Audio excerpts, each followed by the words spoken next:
Hello, my name is Marcelle Condevaux, and I decided for my SLED to go to France and work on an organic dairy farm. It was awesome. I went to a country that I've never really been to before to learn something I never knew anything about in a language that I didn't speak. It was a great experience. I really recommend you guys do it.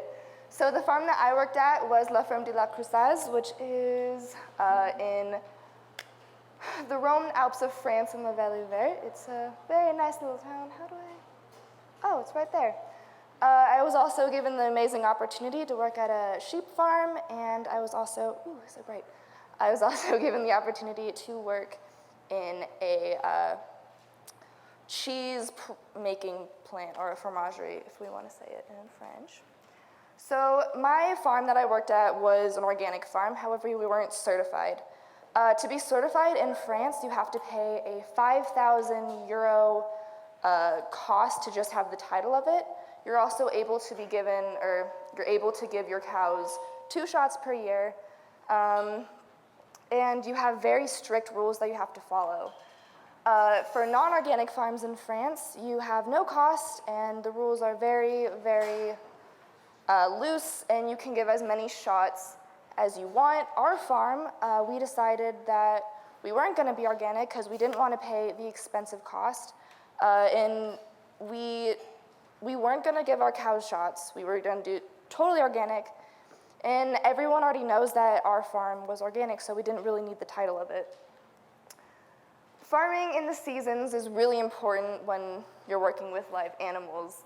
In the fall, spring, which we are in now, the cows can live inside and outside. This is because cold weather at night, so we can keep them warm inside, and then we can keep them outside during the day so they can feed and do whatever they want, just to keep them happy. During the winter, we have to keep them inside all day because the snow, so they can't eat, and also the temperature, it's pretty cold. And then during the summer, they get to go all the way up in the mountains and relax and do whatever they want and not be bothered by us. So it's like their own little mountain retreat. Working with animals, the number one important thing is really focusing on their emotions. When you're working with animals, you have to be really conscious of their emotions because the best product comes when the animals are happy. Also, with cows, they are huge animals. They were twice my size, very heavy, huge horns. If I made them angry, they would easily impale me or kick me, and that would really hurt. So you want to make sure that you're always aware of what you're doing with the cows. Sheep, working with sheep, they're very timid, very anxious animals, so you always have to be really calm. Chickens, however, they have no fear. They're only angry, so you really have to be careful with them. Cow care, this is the most important thing to make sure that they're happy. Like us, they get sick. Whenever they're sick, because we were organic, we chose to be all homeopathic. So if they had problems digesting things, we would give them vinegar, sodas, basically, that would help digest the hay. Artificial insemination, I'm going to keep this pretty quick because it's kind of gross. But basically, just imagine sticking your arm actually, shoulder deep into the bottom of the cow and just scooping out the poop. And I'm going to leave you with that. I don't want to really go that into detail. If you want to know more about it, you can come talk to me after. But it's a kind of messy process.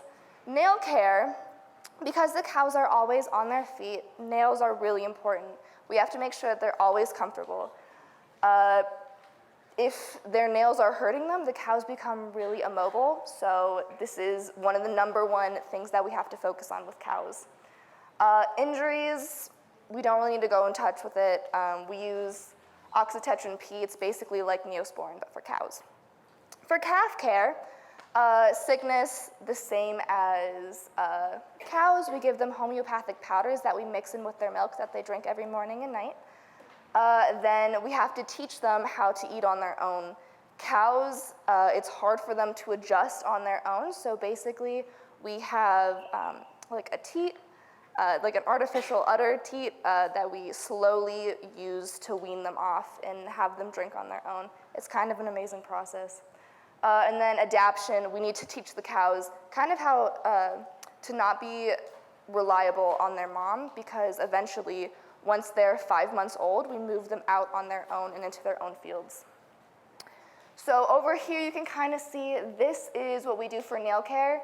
This is a squeeze chute, basically. It keeps the cows tight and comfortable so they feel calm.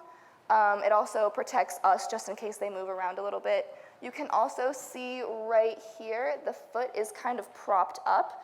This is to ensure that we don't get kicked. Also, whenever we cut the nails, we use a device kind of like a power saw. So it makes sure that the cows don't move around a lot, so we can make sure that we don't injure them in the process. Cleaning, cows are like parents. They like their homes when they're clean. So me and my mentor, every single day and every single night, we cleaned everything. And you can kind of see around here, we have grates that we have to scrub, the floor of the cows, the milking machinery. Everything had to be cleaned twice a day, so we were super cleanly about it. Milking, obviously, this is the most important aspect about dairy farming. The first thing we had to do was clean the grates. Obviously, cows go to the bathroom, and when they go to the bathroom on these metal grates, and especially when we're in these super cute rubber boots, it gets really slippery, and the worst thing that happens is when you're walking quickly to another cow, and you slip and fall on your butt. It's really painful, and you get really dirty, and it kind of ruins your night. So we need to make sure that the grates are always clean. We also have to clean the machinery because the product that we are making is consumed. We have to make sure that it is super clean, super pristine, so that nothing contaminates the product. Then we have to move the machinery out. You can see right over here, this is our milking machinery. Basically what it does, these little parts right here attach onto the udders. It's pretty simple, and it just basically vacuums the milk out. It's a lot more comfortable for the cows than hand milking because we're not like really pulling on them. To clean the udders, we have to use a soapy solution because we are cultivating, I don't know, a product that we do eat. And then we milk, and as we're milking, just like parents or moms, whenever they're nursing their kids, they lose a lot of nutrients through their milk. So while we're milking, we give the cows cereals and grains to replenish their nutrients. Then we moisturize, and then we clean the grates and clean the machinery because we milk the cows twice a day. Then I was also given the opportunity to work at a sheep farm, as I already said, and I made artisanal yogurt and dairy cheese. If you guys are interested in trying any of the cheese, I have some in the back of the room. I also have some chocolate if you're ever interested. I'm going to skip over this kind of part. It's not that interesting, but it was pretty cool, and if you guys want to talk about it, I will be glad to explain it to you. And yeah, thank you for listening to me. Yeah.